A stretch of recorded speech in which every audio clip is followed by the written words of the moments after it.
bem, Gustavo? Boa noite, rapaz. Prazer, obrigado pelo convite aí. Bacana demais estar aqui com você, com toda a galera que te acompanha.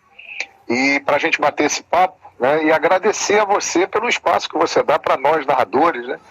Eu já acompanho seu perfil há um tempo e eu sei que você coloca aí os gols, né, que a gente faz, tal, que a gente consegue passar aí a emoção para a galera.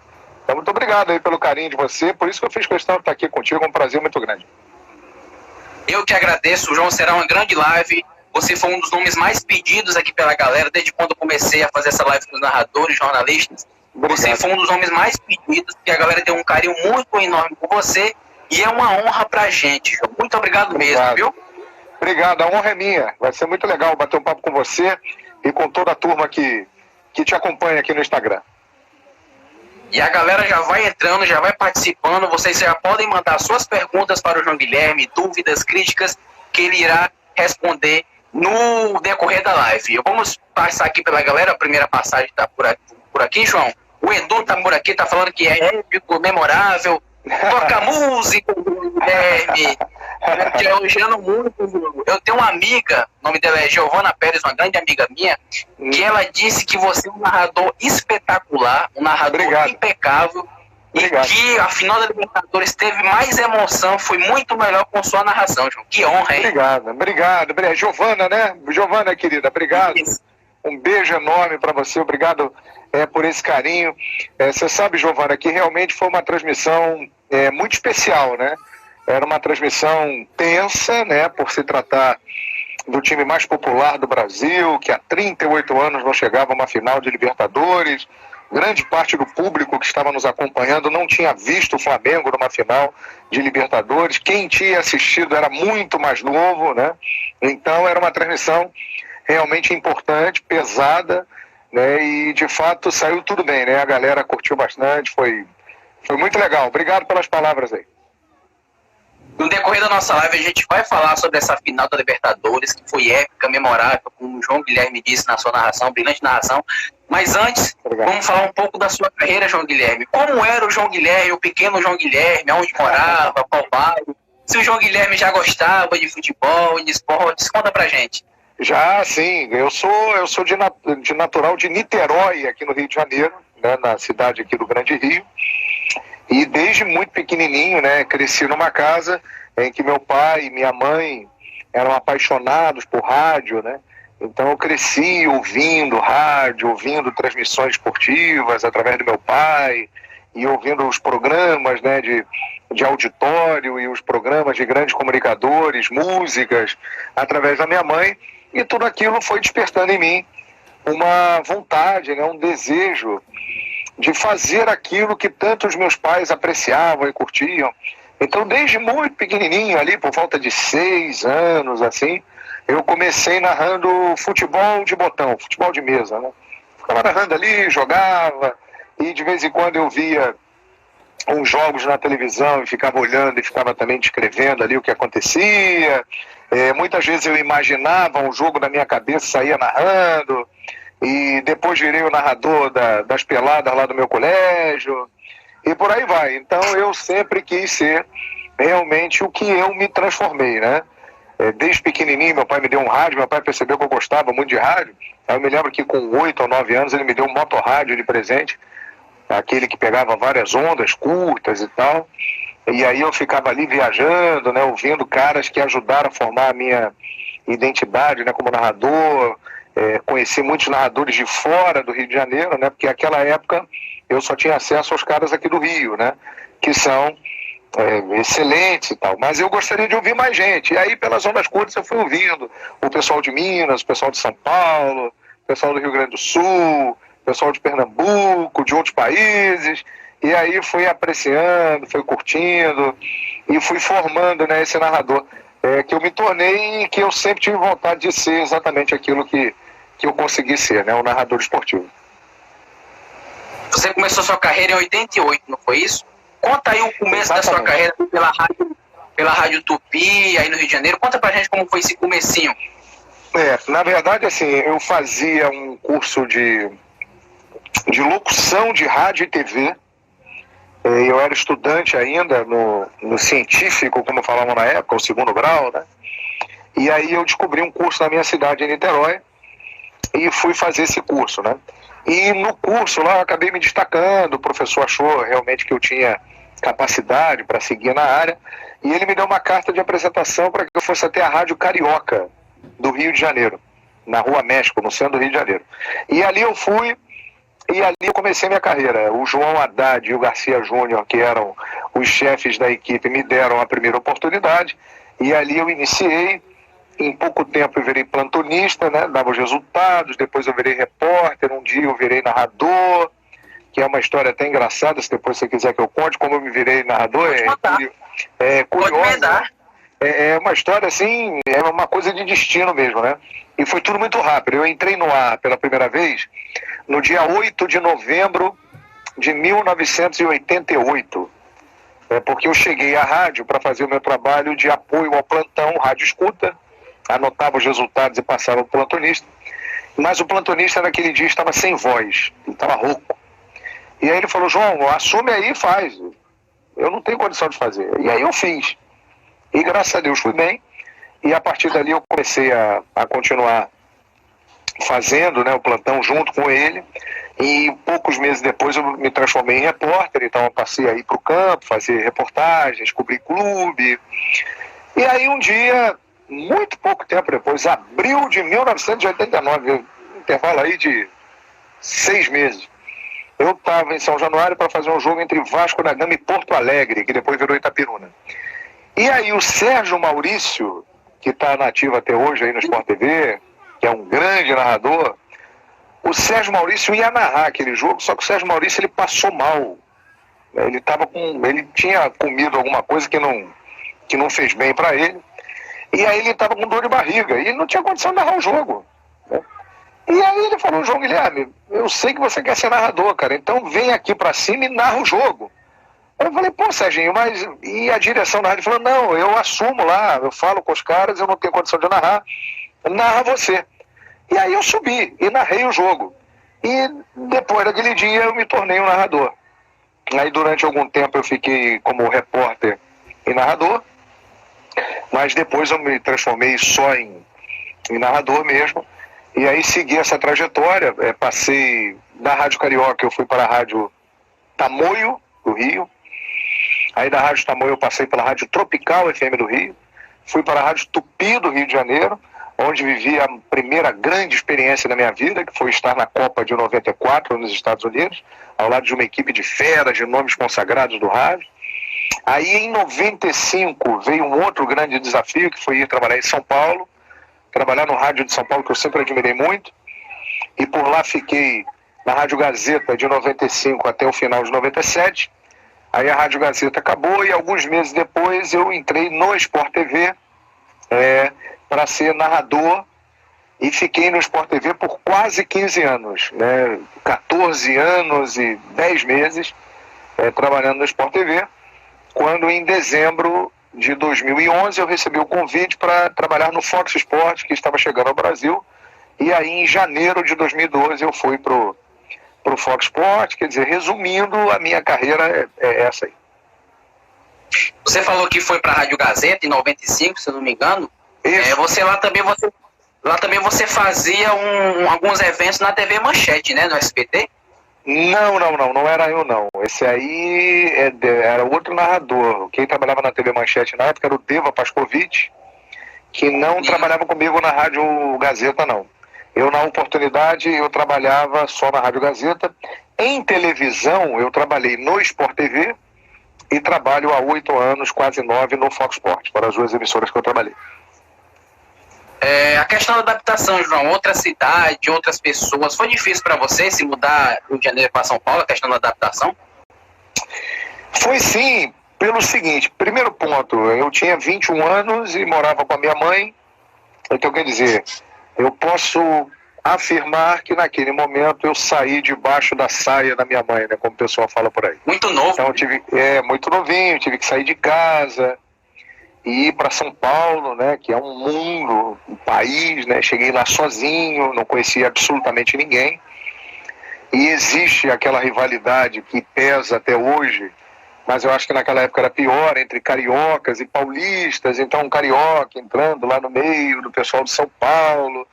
Mas assim, foi uma experiência de vida maravilhosa, eu fui muito bem recebido por todos lá, fiz grandes amigos que carrego até hoje, e foi realmente o que me deu um suporte e um amadurecimento na minha profissão, na minha carreira, para que depois eu viesse a seguir o meu caminho, um pouco ainda no rádio e depois na televisão. Mas foi uma experiência incrível. Agora o início não foi fácil não, mas valeu a pena. A gente hoje para e pensa, fala assim, puxa vida, valeu. E depois, em pouco tempo, as coisas foram se caminhando, eu me adaptei, fiz amizades e segui minha vida lá trabalhando. E deu certo, fiz parte de uma grande equipe da Rádio Gazeta de São Paulo, que era liderada por Pedro Luiz, um dos maiores nomes da história do rádio. Trabalhei com Juarez Soares, Enio Rodrigues, Cledi Oliveira, Regiane Ritter, Marcelo de Lalo, José Diniz Neto, grandes feras, Mauro Betting, grandes feras, grandes nomes. Foi uma fase, e a gente tinha um projeto lá muito interessante, que depois, anos depois, veio a ganhar corpo aqui, né? A gente fazia uma rádio já em 1996, 24 horas de esporte, né? Há pouco tempo a gente teve um projeto aí da Bradesco Esportes FM, tá? E lá em 96 a gente já fazia isso. Então foi muito legal, foi muito bacana. João, o pessoal tá entrando aqui, tem muita mensagem para você, muita mensagem mesmo. O Diogo tá falando assim, João Guilherme, monstro sagrado, obrigado pela narração na final da Libertadores. Obrigado. A galera tá falando muito. A galera tá falando muito dos seus bordões, épico, memorável, que desagradável. A galera tá entrando em peso aqui. O Alberto tá falando, saudade de você narrando o jogo do Mengão. Opa. Eu também tô. Em breve, se Deus quiser. O Cris Nairo está por aqui. Abraço, Cris Nairo, abraço para você, meu parceiro. Então, João, vamos falar da sua primeira Copa do Mundo, que você disse que foi em 94, é isso? Isso, 1994, rapaz. Conta pra gente como foi essa experiência de narrar um grande evento esportivo, a primeira Copa do Mundo. Tem um gostinho diferente, né? Ah, sim, foi o primeiro grande momento da minha carreira, eu posso dizer assim. Eu tinha começado ali em 88, então vamos dizer, eu tinha 6 anos de carreira. Antes, no ano anterior, eu já tinha ido fazer uma excursão na Europa com o time do Flamengo e tal, que também foi um momento especial. Mas indiscutivelmente essa Copa de 94, ela foi o primeiro marco assim na minha carreira. Eu fui pela Rádio Tupi do Rio de Janeiro, com uma equipe extraordinária que tinha Dulcei Bueno de Camargo, um dos maiores narradores da história do Brasil, Alberto Rodrigues, Francisco Horta, Ronaldo Castro, Danilo Bahia, Rui Guilherme, Carlos Marcondes. Então eu era um garoto de 21 anos para 22, estava ali iniciando a carreira e aprendi muito, né, com esses caras todos, cobrindo Seleção Brasileira, cobrindo Copa do Mundo. Eu sempre tive, modéstia à parte, uma qualidade que eu procuro manter até hoje, de ouvir as pessoas mais experientes, né, as pessoas mais velhas. Acho que elas têm muito a ensinar. E eu colava nesses caras e ouvia e perguntava. E foi demais, foi demais. E até porque eu sou de uma geração, por exemplo, eu nasci em 1971, eu nasci um ano depois do Tri. E a minha geração nunca tinha visto o Brasil ser campeão do mundo, né? E aquelas frustrações todas em 78, em 82, em 86, em 90. E aí, na hora que o Brasil saiu da fila, né, eu estava lá, novinho, acompanhando pela Rádio Tupi, né, eu não narrei a final, quem narrava os Jogos do Brasil era o Dulcei, né, o principal narrador da rádio, um mito, e eu estava ali começando, eu fazia os demais jogos da Copa, mas estar ali foi memorável, né, como eu disse agora há pouco tempo, e foi um grande aprendizado. Acho que depois daquilo ali, eu saí de lá diferente, né, para melhor, e adquirir muito conhecimento mesmo. Foi muito marcante essa cobertura para mim. Agora vamos pular alguns anos, vamos pular muitos anos, vamos chegar agora na Copa do Mundo aqui no Brasil em 2014, que foi uma das grandes Copas da história, né? Enfim, apesar do fatídico 7-1, foi uma das grandes Copas da história. Conta pra gente como é que é narrar um evento grandioso como a Copa do Mundo no seu país E também conta pra gente como foi aquele jogo que você narrou 7-1. Que desagradável, João Guilherme. Que desagradável, nossa senhora.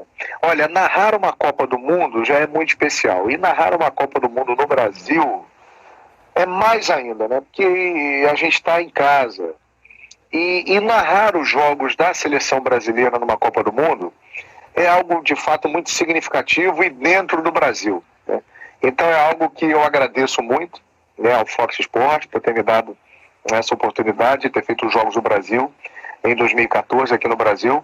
Obviamente que eu não esperava aquele desfecho, aquele final, né, do 7-1. Foi muito desagradável, foi a pior experiência da minha carreira como narrador, porque foi uma tortura, né, um negócio muito chato de você em pouco tempo perceber que não tinha mais jeito e você ter que continuar fazendo a transmissão. Mas olha, foi demais, assim, foi algo que marcou também, foi outro divisor de águas na minha carreira, ter a chance de narrar a Copa aqui no Brasil, os jogos da seleção, algo de fato para colocar no currículo. Muito importante mesmo na minha carreira, essa chance que eu tive. Ô João, e o pós-jogo lá do 7-1, como é que foi o clima lá na cabine, entre os seus companheiros? Não tem de velório, né? Olha, eu confesso a você que eu não me lembro muito bem do pós-jogo, não. Eu me lembro de coisas que aconteceram. Na verdade, assim, aquele dia, ele já começou ruim. Por quê? Porque o Mário Sérgio, que era o nosso comentarista, ele passou mal durante a madrugada e ele acabou sendo internado. O Mário Sérgio não participou daquela transmissão. Então o dia já começou com um astral pesado, muito ruim. A gente acordou e recebeu a notícia de que o Mário estava internado, que ele não poderia fazer a transmissão, ele teve um problema gástrico sério e teve que ficar internado. E aí estavam comigo o Oswaldo Pascoal, que entrou no lugar do Mário Sérgio, e o Vanderlei Luxemburgo. Então me lembro que a gente foi já para o estádio triste e tal, com aquela notícia. Mas chegando no estádio, um clima de euforia, de empolgação, era o Brasil jogando uma semifinal de Copa do Mundo, podia chegar a mais uma final de Copa e tal. E eu me lembro que em Belo Horizonte as pessoas falavam muito que o Bernard tinha que jogar, porque o Filipão tinha que botar o Bernard. E eu acho que o Filipão foi nesse embalo da galera, ele quis fazer agradar a torcida mineira, e aí é que eu acho que ele pode ter se estrepado naquele jogo. Porque eu me lembro muito bem que o Vanderlei Luxemburgo, ao meu lado, quando saiu a escalação, o Luxa falou assim: ih, rapaz, nós vamos perder o jogo. Aí eu virei e falei: por que, Vanderlei, que nós vamos perder o jogo? Ele falou: a escalação aqui, ó, ele colocou o Bernard. Então ele abriu o meio-campo. O meio-campo do Brasil vai perder espaço para o meio-campo da Alemanha. E ali eles vão deitar e vão ganhar o jogo. Não deu outra. Ninguém imaginava 7-1. Mas o Vanderlei já tinha falado para nós que o Brasil perderia o jogo. Ele achava isso. E, de fato, assim, pelo que fez na Copa, e sem o Neymar naquele momento, a Alemanha era a favorita já para o jogo. Acho que a Alemanha vencer o jogo era absolutamente normal. Mas 7-1, ninguém esperava. Nem eles esperavam, né? E foi realmente um vexame, algo eterno, a pior derrota da história do futebol. E outro ponto marcante na minha vida, porque negativamente, eu e todos que estavam lá narrando, entramos para a história. É um jogo para sempre, é um jogo que marcou, é um jogo que doeu, e é um jogo difícil, né, de engolir até hoje, mas ao mesmo tempo é também uma grande lição de profissionalismo, porque a gente conseguiu levar aquela transmissão até o final de uma maneira aceitável, quando a gente sabia já no final do primeiro tempo que já tinha acabado tudo, a Alemanha já vencia por 4-0, e só um milagre para o Brasil voltar. Mas foi algo realmente muito marcante, por esse aspecto ruim de ter feito o Brasil 7-1 na Alemanha, mas por ter narrado a Copa no Brasil e os Jogos do Brasil, foi algo indescritível e muito importante. Isso, você narrou até a abertura também, né? Croácia e Brasil, lá na Arena. Sim, na Arena Corinthians, exato. Exatamente. Foi bacana demais. A galera aqui do Tocantins está ligada no João Guilherme. Opa, legal. Tem uma coisa aqui muito legal, João, que o Rodrigo Martins está falando assim, ó, João Guilherme virou toque do meu celular. Que legal, rapaz. Você sabe que tem muita gente que fala isso pra mim assim, que muitos colocaram a narração do gol do Gabigol como toque do celular, outros o toca-música. Tem gente que já fez tatuagem com o texto da narração lá, o que eu falei. Já teve quadro, né, a imagem do Gabigol e a minha narração, ela toda escrita ao lado, assim. Então é algo que a gente só tem mesmo a agradecer, né, e dizer da nossa emoção, do carinho, né, que as pessoas têm.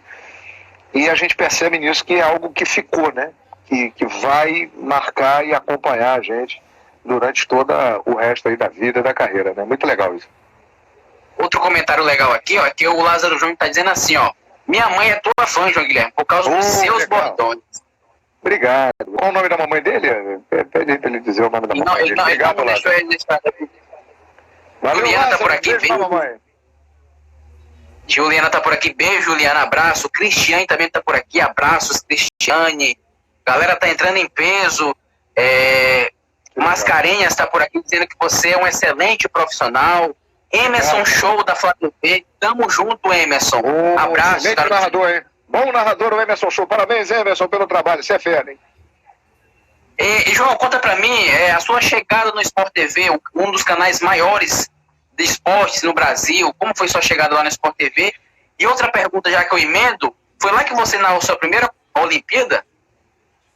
Não, eu narrei minha primeira Olimpíada exatamente na Rádio Gazeta, em 1996, Olimpíada de Atlanta. Nesse projeto que eu falei para você, da gente fazer rádio, né, 24 horas de esporte, então a gente narrou a Olimpíada de Atlanta na Rádio Gazeta.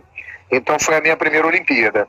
Mas na televisão, a primeira Olimpíada que eu narrei foi a de Sydney, 2000, lá no Sport TV. Depois eu narrei 2004 em Atenas no Sport TV.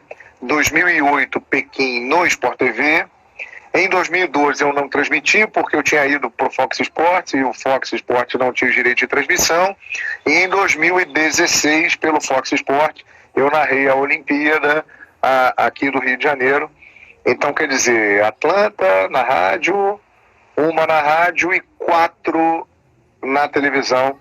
Essas foram as minhas Olimpíadas. Como eu cheguei no Sport TV, e é engraçado isso, você falar assim, hoje um dos maiores canais e tal. Na época que eu fui para lá, 1997, quando eu entrei no mês de agosto, a TV a cabo, ela estava começando no Brasil. Ela já tinha aí uns 5 anos e tal, mas o número de assinantes, de telespectadores, ele era muito pequeno, muito pequeno. Então, eu posso dizer que peguei o negócio do início. Então, quando eu entrei, para você ter noção, na época, o rádio era maior e tinha mais importância do que a TV a cabo. E assim ficou por mais alguns anos. Depois a TV a cabo veio crescendo e eu vim crescendo junto com ela. A gente no início fazia transmissões que ninguém via, né? Uma informação até curiosa para você, eu fiz o primeiro jogo de pay-per-view do Brasil, eu narrei. Foi um São Paulo e Corinthians, 1997, Pacaembu. Essa eu não sabia. Pouca gente sabe disso. Ninguém viu aquele jogo, ninguém. Porque era o pay-per-view na TV a cabo, que tinha poucos assinantes, mas aí com o tempo a coisa foi crescendo. Na virada ali de 99 para 2000, na Olimpíada de Sydney, a gente já percebia uma maior participação do público, né? E aí no decorrer da década de 2000, a coisa foi engrenando, a chegada das transmissões de futebol, do Campeonato Brasileiro, do pay-per-view, de campeonatos internacionais. Então foi ganhando corpo, botaram fermento e aí explodiu e virou o que a TV a cabo é hoje. Mas quando eu comecei na TV a cabo, era bem pequenininho, né? E isso é muito curioso, a gente acompanhar esse crescimento, né? A ponto de chegar e falar assim, poxa vida, hoje todo mundo, ou quase todo mundo vê Pelo menos num determinado momento foi assim, hoje já não é mais também, né? Hoje já perdeu muitos assinantes, mas continua com uma camada expressiva e muita gente vê através de aplicativos, vê através da internet, vê através de outros caminhos aí, né?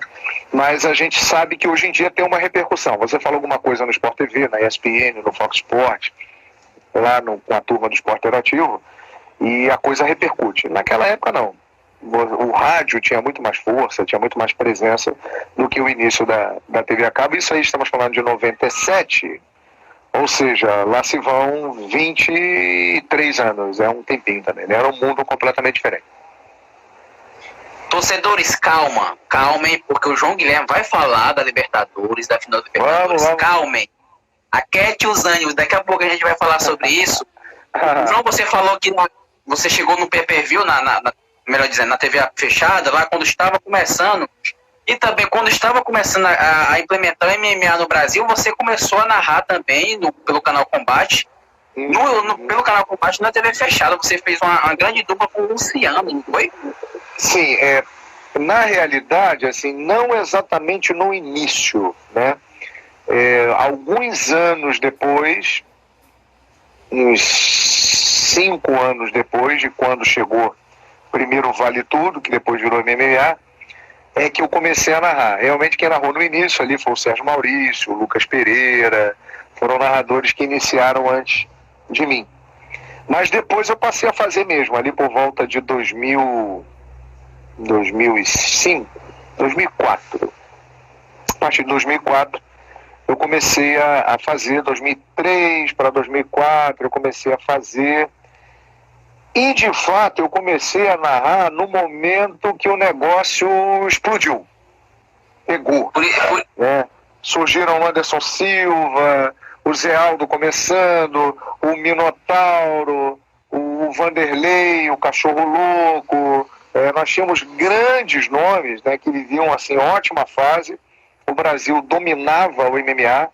Em determinados momentos o MMA chegou a ter a mesma repercussão de uma transmissão de futebol no Brasil. Então eu narrei no momento que o negócio aconteceu, explodiu.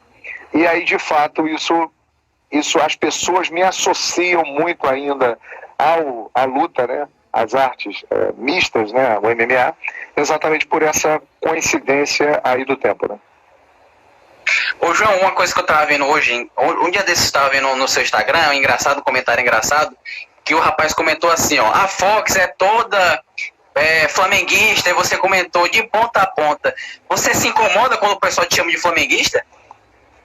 Não, na verdade, assim, eu já estou acostumado com isso, e na verdade considero até um elogio, porque tem gente que fala assim, você é flamenguista, outro fala você é botafoguense, você é vascaíno, você é atleticano. Na verdade, o torcedor, ele acha muitas vezes que você é aquele time que você está fazendo muitas vezes, né? Então, como eu realmente tenho feito muitos jogos do Flamengo, e isso é um fato, então as pessoas acabam me associando ao Flamengo. Mas, de qualquer maneira, não me incomoda, não, pelo contrário. E eu acho até interessante isso. A partir do momento que as pessoas não sabem identificar o seu time, tem uma dúvida em relação ao seu time, isso é um dos maiores elogios que o narrador tem. As pessoas desconfiam, né? Ele faz muito jogo do time tal, então ele é o time tal. Mas às vezes não é. Ou às vezes é. Aí fica no ar, né? O William tá falando aqui, ó, João Guilherme é o melhor narrador do Brasil, sem sombra de dúvidas. Obrigado, amigo, obrigado. Tem muita gente boa por aí, obrigado, é um elogio muito bom.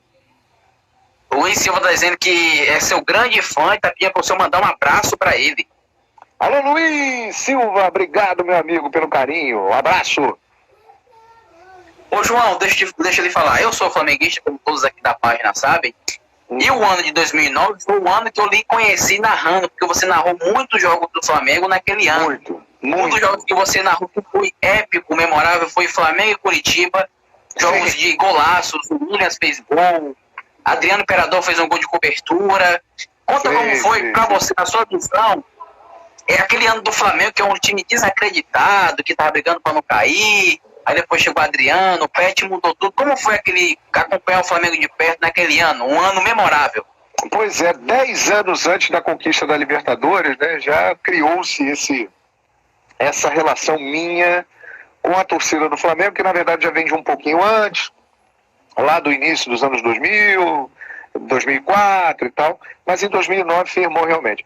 É outra coincidência, eu comecei a narrar os jogos do Flamengo em sequência no retorno do Campeonato Brasileiro de 2009, que foi exatamente quando o Flamengo deu aquela arrancada. Então, você procurando, você percebe que a maior parte daqueles jogos que o Flamengo arrancou para o título, eu narrei. Eu não narrei a final contra o Grêmio, mas eu narrei boa parte daqueles encontros, né?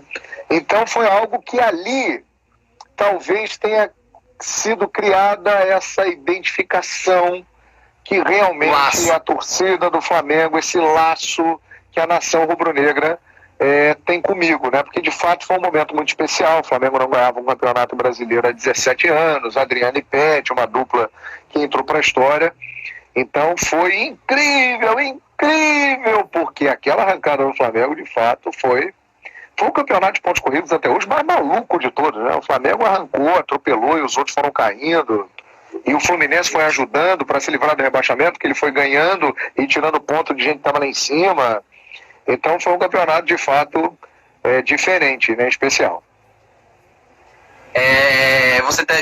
Realmente o Fluminense tirou muitos pontos, ganhou do Palmeiras, principalmente naquele ano. Sabe um bordão seu que eu gostava muito em 2009? Era quando o Adriano fazia gol e você falava: Adriano, o imperador rubro-negro. Muito bacana. O imperador rubro-negro. E como ele jogou, né, rapaz? Ali foi o auge da carreira do Adriano em termos de Brasil, né? Porque na Itália ele viveu grandes momentos também. Mas talvez ali tenha sido o auge dele. O imperador rubro-negro faz a festa da maior torcida do Brasil. E por aí vai, né? O Edmar tá falando assim, ó: João Guilherme, o melhor narrador da TV brasileira, não tem pra ninguém, disparado. Muito obrigado. O rapaz, tem muita gente boa aí, muitas feras e tal. Mas eu fico muito contente com esse elogio, né? Porque, de fato, entre tanta gente legal, o pessoal achar isso é algo que me emociona. Obrigado. A Giovana tá dizendo aqui que você deu muita sorte pro Flamengo já, e vai continuar dando, com fé em Deus. Sim, já dei muita sorte, mas já narrei muita eliminação também, hein?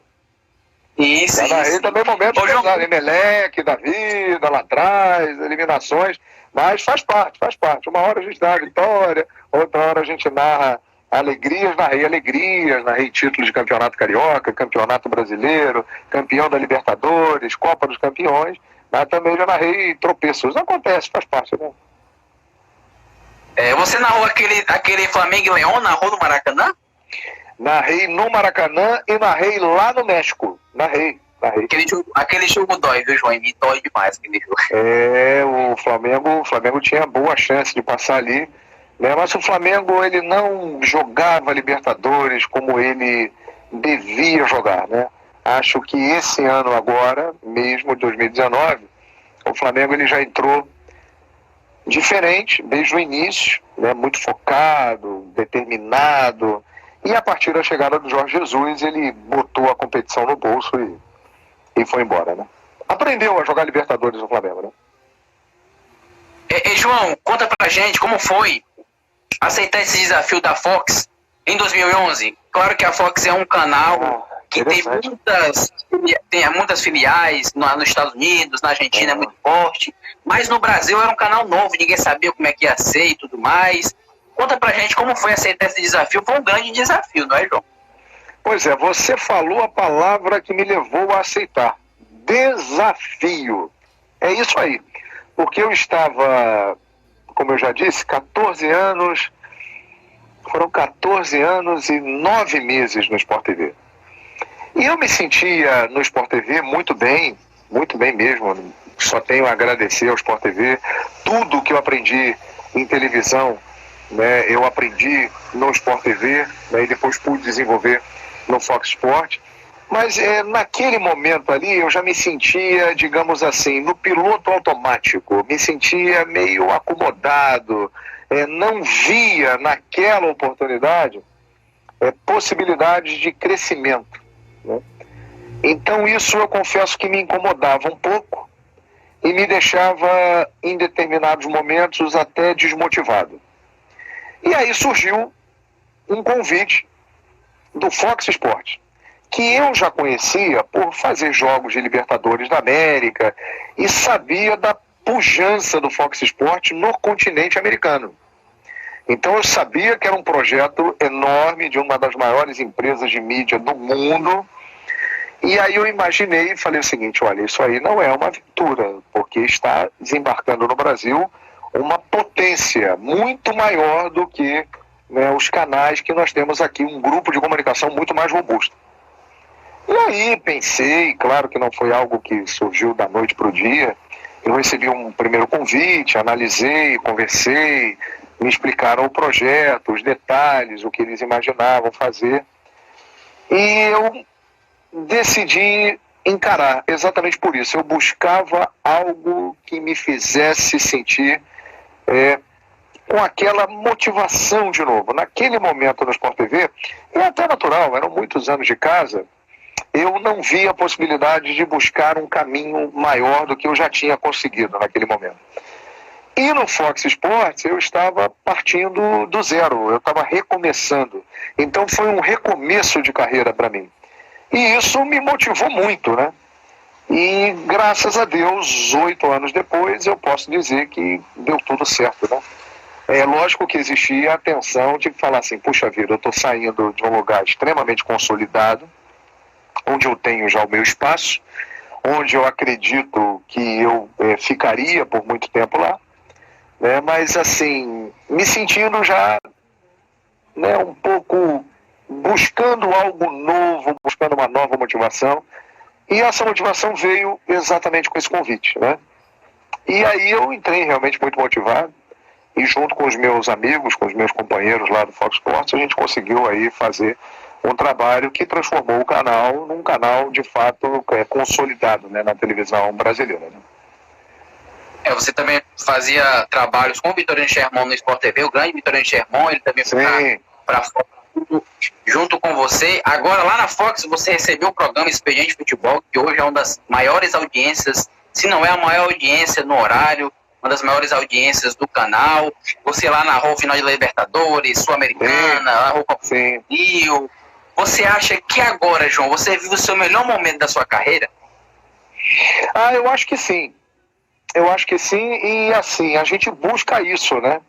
Eu procuro hoje estar melhor do que eu era há 10 anos e procuro daqui a 10 anos estar melhor do que eu estou hoje. Então a gente procura evoluir, né? Procura aprender, procura crescer profissionalmente, procura executar cada vez melhor o trabalho. Então acho que sim, acho que me sinto maduro, todas as experiências que eu vivi até hoje na minha carreira, em 31 anos de carreira, em novembro completo 32 anos de carreira, então acho que me sinto maduro e até hoje acredito que, de fato, essa é a minha melhor fase, né? Eu espero que no ano que vem eu viva a melhor fase, em 2022 eu vivo a melhor fase, em 2023 eu vivo a melhor fase, né? Esqueci de falar também do Ouro Olímpico em 2016, que você narrou aqui, do vôlei, não é isso? Sim, é outro momento muito especial, o Ouro Olímpico no Maracanãzinho, né, no templo. Eu fui escalado pela Fox para fazer as partidas de vôlei, né? O curioso é que existia uma esperança maior no vôlei feminino do que no vôlei masculino, mas as meninas acabaram não chegando porque esbarraram na China, que foi a campeã olímpica, e o vôlei, com toda a sua tradição, veio por fora e tal, passando muitas vezes com dificuldade, mas aí embalou, e foi muito saboroso fazer no Maracanãzinho, com toda aquela mística, com toda aquela emoção, a conquista da medalha de ouro em cima da Itália, né? Foi algo marcante, né? Que eu carrego também comigo. As narrações de medalhas, né? De ouros olímpicos, de conquistas olímpicas, né? São sempre momentos especiais para o narrador, né? A galera segue por aqui, João, estão batendo 90 pessoas simultâneas, 83 pessoas. Que legal. Eu perdi aqui uma pergunta, cara, que era uma pergunta muito boa, mas como é muita gente falando aqui, eu acabei perdendo. O Renan Caldeira tá falando assim, ó, narra aí, é um gol do São Paulo, dá uma palhinha. Rapaz, você sabe que eu narrei o último título do São Paulo, hein? Copa 2012? Sul-Americana 2012, no Fox Sports, aquele jogo contra o Tigre, que não terminou, que só teve um tempo. Eu era o narrador daquele jogo, então eu narrei Pode procurar aí no YouTube, eu narrei o último título do São Paulo Futebol Clube. Espero, Renan, narrar em breve aí a volta, né, do soberano tricolor ao pódio para conquistar título. O São Paulo está na fila há muito tempo já. Exatamente. João Guilherme, a gente já passou aqui de 40 minutos de live. O Instagram só fica 1 hora de live, mas qualquer coisa a gente emenda outra, enfim, a gente fica aqui batendo esse papo gostoso. A galera tá falando muito aqui dos seus bordões, o pessoal falando aqui muito dos seus bordões. E você realmente é um criador de bordões. Posso citar aqui alguns: Que Desagradável, muitos outros, aquele que virou bordão da torcida do Flamengo, épico, memorável, aquele bordão genial que eu acho que toca música no Fox Sports. Você acha que bordão é uma coisa que nasce assim espontaneamente?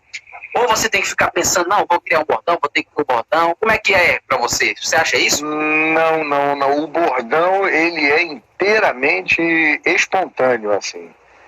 Eu não conheço, pode ser que algum narrador faça isso, mas eu não conheço nenhum narrador que vá para uma transmissão pensando assim, eu vou falar isso e isso vai virar um bordão, o público vai gostar. Normalmente o que acontece? Você fala alguma coisa e muitas vezes você nem percebe que falou aquilo e o público já reage, te lembra do que você falou. Pô, você falou aquilo ali. O Que Desagradável surgiu assim. Eu estava fazendo um jogo em 2001 no Mineirão entre Cruzeiro e Flamengo, chovia, e aí o Petkovic foi tentar dar um drible no marcador dele, o Ricardinho do Cruzeiro, e ele acabou escorregando e caiu de bunda em cima da bola, assim, né? E na hora, rapaz, saiu. Eu falei, que desagradável, hein? Aí, ok, ao meu lado estava Raul Plasma, que era comentarista na época com a gente lá. E aí o Raul riu muito, ele riu, pô, isso aí é legal, bacana, que desagradável e tal. E no dia seguinte, eu chegando em casa, o meu porteiro falou comigo do Que Desagradável. Falou, pô, o senhor falou lá que desagradável na hora do gol do Pet. Eu ri pra caramba. E aí eu percebi, eu falei, opa, eu falei uma expressão que as pessoas notaram. Então aí é que nasce o bordão. Na verdade, quem faz o bordão é o torcedor, é o público, né? É a opinião pública. E a partir do momento que você tem esse retorno e você percebe que as pessoas gostam que você fale aquilo, aí você encaixa nos momentos que você acha que deve falar, né? E assim nasce um bordão. O Que Desagradável nasceu assim.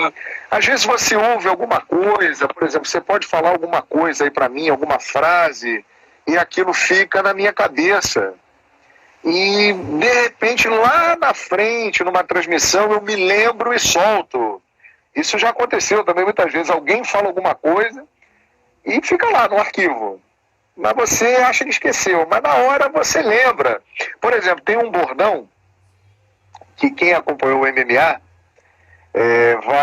vai lembrar. Assim, quando o cara era nocauteado e ele apagava, ele ficava fora do ar, eu falava, desarmou o disjuntor do fulano. Né? Porque quando desarma o disjuntor, o que acontece? Apaga tudo, fica escuro, né? Qual é a história do desarmou o disjuntor? Eu trabalhava no Sport TV e um coordenador, né, de transmissão, ele me ligou avisando da transmissão do horário da saída do carro para o dia seguinte que nós íamos ter que sair, tal horário, para fazer um jogo em um determinado lugar. E aí eu conversando com ele no telefone, eu notei que ele estava muito exaltado, estava alegre, estava num lugar com barulho. Eu falei, pô, você está no meio de uma festa, o que está acontecendo aí? Está animadão e tal. Aí ele falou, rapaz, tô de folga hoje, já tô aqui, pô, no meio de um sambão aqui onde eu moro. E é o seguinte, eu já tomei todas e eu já tô alegrão, meu olho tá ficando escuro, daqui a pouco vai desarmar o meu disjuntor aqui. Aí eu falei, como é que é? Pô, vai desarmar o disjuntor, tá escurecendo tudo, eu tô doidão e tal. Ok. Passou. Aí passou o tempo e tal, aquela coisa toda. Aí veio uma luta, rapaz, foi uma luta do Minotauro. Eu tô tentando me lembrar aqui o nome do lutador, rapaz, que, puxa vida, era um mexicano. Ele deu uma pregada na ponta do queixo do Minotauro, que o Minotauro caiu, parecia um boneco, assim. Ele literalmente, ele apagou. E aí, na hora, eu lembrei disso. Aí eu falei, ih, acertou o Minotauro, desarmou o disjuntor do Minotauro, ele apagou, ficou sem som e sem imagem, aquela coisa toda, e pá. Mas assim, veio na hora. Isso aconteceu 2 meses depois que o cara me falou isso. Então, muitas vezes acontece assim também. Às vezes você fala algo que você nem percebe, às vezes você lembra de algo que você ouviu alguém falar, e aí virou um bordão. Foi o Caim Velasquez, estão dizendo aqui, exatamente, Caim Velasquez, muito obrigado. Galera tem a galera, de uma galera tem uma cadeia na cabeça, é impressionante, eu não lembrava. Caim Velasquez, mas eu não lembro. Foi o Caim, foi nessa luta que surgiu, desarmou o disjuntor. Deixa eu dar uma passada aqui pela galera. Jaquinho tá por aqui, o Gustavo Ribeiro, Júnior, Rodrigo Martins também tá por aqui, Edmar também tá mandando aquele abraço para você. A galera segue participando, pode mandar, galera, suas mensagens para o João Guilherme, que ele irá responder todas as críticas, as dúvidas. João Guilherme, teve um rapaz aqui, o Neto Valentim, que mandou uma pergunta aqui no direct, e eu achei muito interessante essa pergunta, que você também, eu acho que deve achar muito interessante essa pergunta. O processo de emagrecimento atrapalha na voz? Não. Pelo contrário. Conta pra gente como é que foi isso, João Guilherme, porque eu me lembro um dia desse, em 2018, você estava muito, com todo respeito, você estava gordinho, lá na Rússia, e eu vi uma foto antes e depois sua agora, caramba, mudança completamente fenomenal, João Guilherme. Mas foi... Você tá fininho, você quer voltar a jogar bola? Não, eu de vez em quando eu dou umas caneladas, eu sou ruim de bola dessa, mas eu corro, eu gosto de correr, eu gosto de malhar e tal. Eu gosto. Agora eu tô viciado em subir escada agora. Eu subo escada aqui no meu prédio, do 1º ao 11º e volto 10 vezes. Caramba! Eu tô virando meio atleta. Mas você falou aí da Copa da Rússia, né? E foi exatamente aí, tem a ver, né? Eu, antes de ir para a Copa da Rússia, eu tinha agendado com a minha cardiologista um check-up, né? E aí eu fui para a Copa, fiz os exames quando voltei da Copa, e quando os resultados ficaram prontos, eu levei para a médica. E ela me disse o seguinte: olha, João, os resultados não estão bons, né? Tem muita coisa aqui que não está legal, você ainda é muito jovem, então por isso você não está sentindo ainda os efeitos. Mas na verdade eu já sentia muito, e hoje eu comprovo isso. E ela falou: você precisa resolver tal, e foi me listando os problemas de saúde que eu tinha naquele momento, e sem perceber. E ela falou: você precisa perder muito peso para você evitar isso. E aí ela me sugeriu a cirurgia bariátrica. Ela falou: por que você não pensa em fazer a cirurgia bariátrica? Falei: olha, doutora, não dá para emagrecer com dieta? Ela falou: olha, dá, mas você vai precisar ter uma força de vontade extrema, porque você, para ficar saudável, precisa perder 40 quilos. Aí eu falei: meu Deus do céu. E aí ela foi me contando os benefícios que eu poderia ter caso eu fizesse a cirurgia. E ali iniciou o processo, né? Eu pensei e falei: puxa vida, eu sou novo ainda, tenho toda uma vida pela frente, não estou bem de saúde, então por que não fazer isso, me tornar uma pessoa saudável e ganhar aí anos de vida? Isso vai melhorar a minha condição em tudo na vida, inclusive no trabalho, né? Porque eu tendo uma condição física melhor, uma respiração melhor, um raciocínio melhor, né? E eu acho que isso aí tem a ver com essa melhor fase da minha carreira que você perguntou antes, porque hoje eu estou saudável. E eu trabalhei muitos anos eu trabalhei doente, sem saber que eu estava doente, mas eu trabalhava doente, né? E aí eu realizei o procedimento e foi impressionante, porque com 1 mês da cirurgia eu fui fazer os meus exames, né, para ver como eu estava. Rapaz, eu não tinha mais nenhum problema de saúde que eu tinha anteriormente. Com 1 mês. Cara. E aí eu falei, cara, valeu a pena, assim, é muito difícil. As pessoas acham, é moleza, porque você... Não é não. Não é não. Você... Quem faz e quem passa por isso, sabe qual é a dificuldade, né? Eu vou te falar até mais, eu acho até mais fácil emagrecer fazendo dieta. Pelo seguinte, você tem toda uma bagagem cultural, né, na sua vida ligada à comida. Você tem hábitos de família, desde quando você era criança. E você vai ter que mudar os seus hábitos completamente. E você não vai mais poder voltar a ter aqueles hábitos como você tinha antes. É um caminho definitivo, você vai se adaptar, né? Eu hoje já como de tudo, mas eu não como eu comia antes. Então o lado psicológico, ele é muito afetado.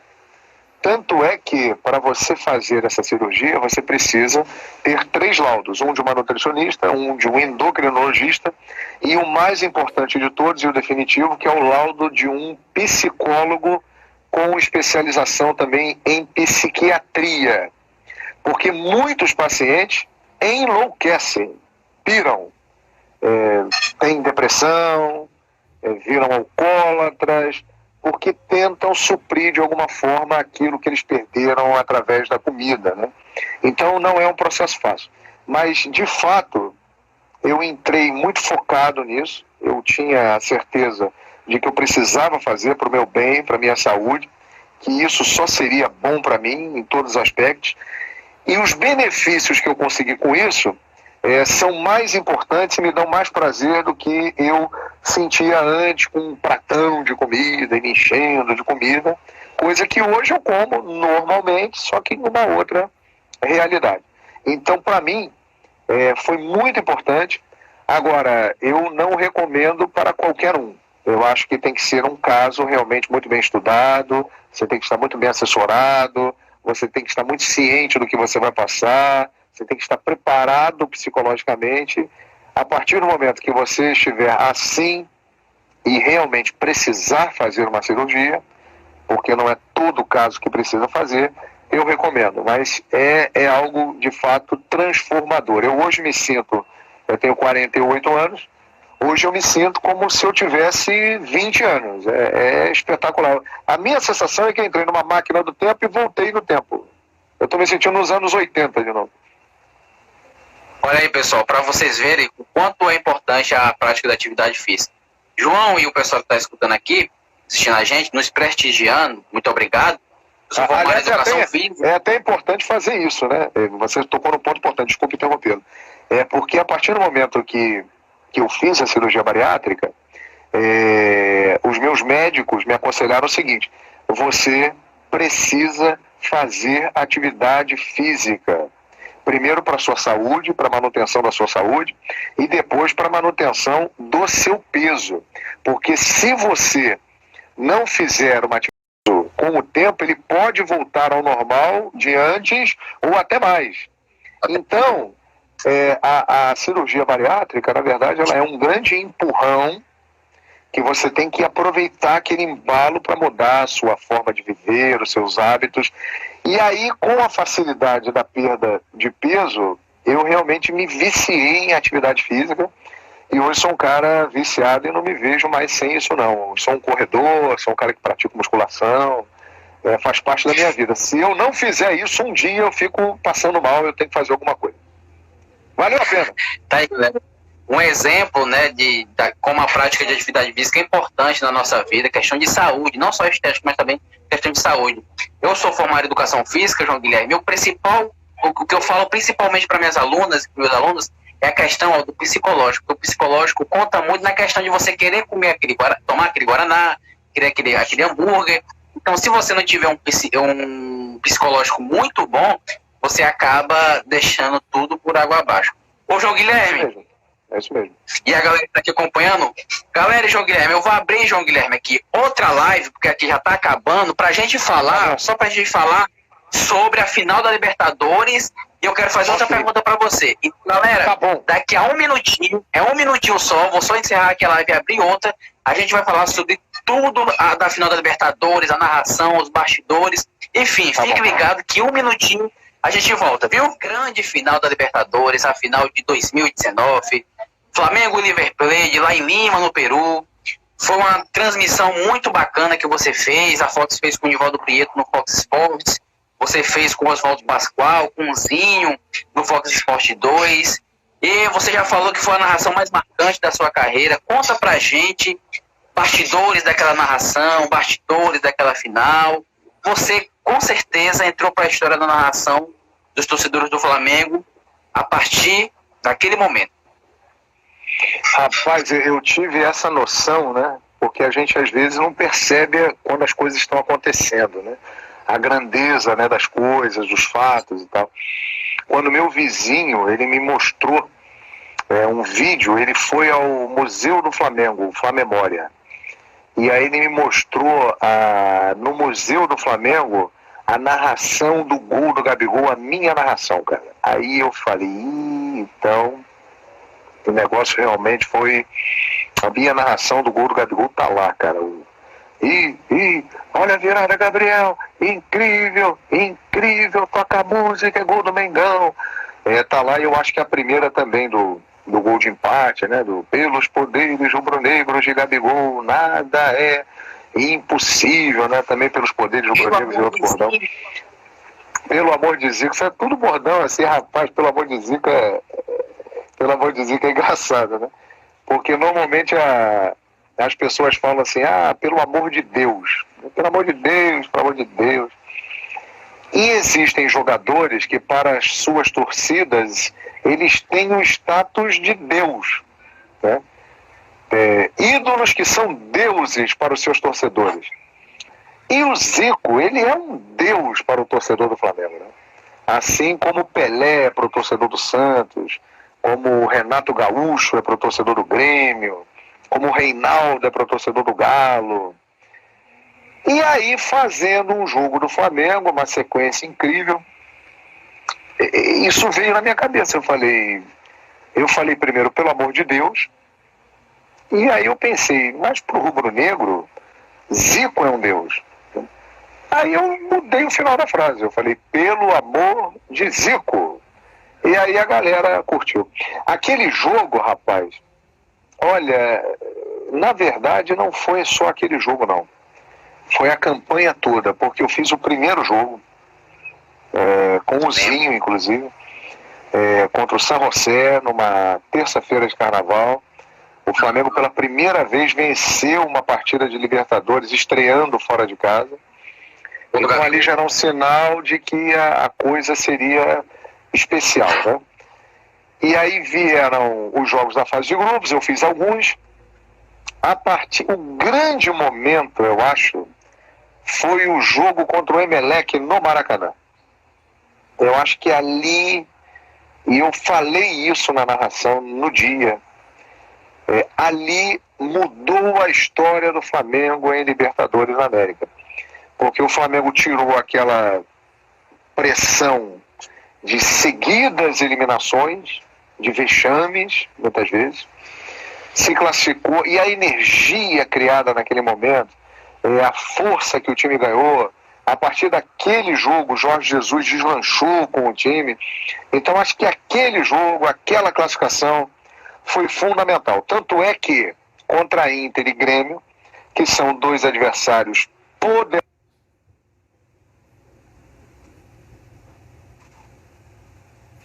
o Grêmio tricampeão, o Flamengo passou por cima. O Flamengo se impôs. E aí pegou o River Plate, aí veio a final com aquela carga de 38 anos sem jogar uma final de Libertadores. Então, de fato, eu estava muito concentrado para aquele jogo. Eu sabia da importância daquele jogo, o que aquele jogo representava, né, para milhões de rubro-negros, e representava também para outros milhões, porque o Flamengo, eu costumo dizer isso, é o time que mais mexe com os outros times, né? Eu não conheço nenhum time que mexa com os outros times no Brasil todo como o Flamengo. Eu não sei porquê, mas eu noto isso. As coisas que envolvem o Flamengo, elas chamam a atenção de todas as outras torcidas, né? Então, como eu brinco lá no programa, os secadores estavam todos ligados. Então, aquele dia nós teríamos uma festa no Brasil de qualquer maneira, com o River campeão ou com o Flamengo campeão.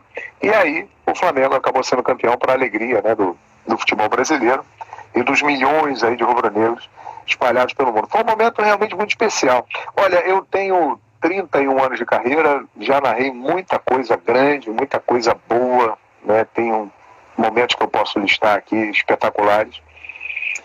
Mas, de fato, esse jogo aí, eu acho que realmente...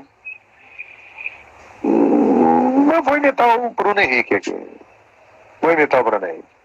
Eu acho que esse jogo me colocou em outro patamar. Eu acho que é um marco na minha carreira, né? O fato de ter narrado uma Libertadores do Flamengo 38 anos depois, que era o grande sonho da maior torcida do Brasil, aquela coisa toda de ver o Flamengo de novo campeão da Libertadores, e ter narrado daquela maneira, né, como aconteceu, que o público gostou tanto. Então, de fato, foi algo realmente muito especial. Foi um momento muito marcante, né, na minha carreira, épico, memorável, né, da minha carreira e do Flamengo, né. Eu acho que foi a final mais emocionante de Libertadores, assim, que eu me lembro.